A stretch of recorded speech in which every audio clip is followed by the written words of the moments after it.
কোন সুতার টানে কার পরামর্শে তিনি নির্বাচন নিয়ে কেন জানি টানা হিচড়া করছেন।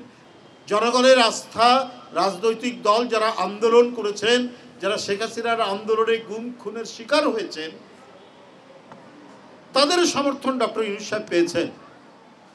কিন্তু কোন সুতার টানে কার পরামর্শে তিনি নির্বাচন নিয়ে কেন জানি টানা হিচড়া করছেন।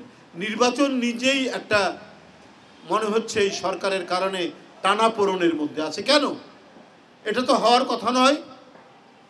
এই পরিস্থিতি হবে কেন? আমরা সব না বুঝলেও কিছুটা বুঝি। উনি বলে দিলেন জাপানে গিয়ে যে একটি দল ছাড়া কেউ নির্বাচন চায় না। তো একটি দলের আয়তন কত? একটি দল তার প্রশস্ততা কতটুকু, এটা তো মাননীয় প্রধান উপদেষ্টা তিনি তো বলেননি জাপানে। আর তার মতো দায়িত্বশীল মানুষ কি করে এটা বললেন?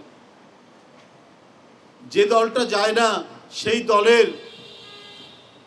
জনগণের সমর্থন কতটুকু এটা আর কেউ জানুক, তো ডক্টর ইউনূস সাহেব জানেন। এত কিছু জানার পরেও তিনি অবলীলায় বলে দিলেন মনে হচ্ছে আরও অন্যান্য ছোটোখাটো রাজনৈতিক দলের মতো বিএনপিও একটি রাজনৈতিক দল। তা তো নয়। তো সুতরাং আজকে এরপরে আপনি দেখেন কত রাজনৈতিক দল নির্বাচন ডিসেম্বরের মধ্যে দ্রুত নির্বাচনের কথা বলেছেন, সংস্কারের কথাও বলেছেন।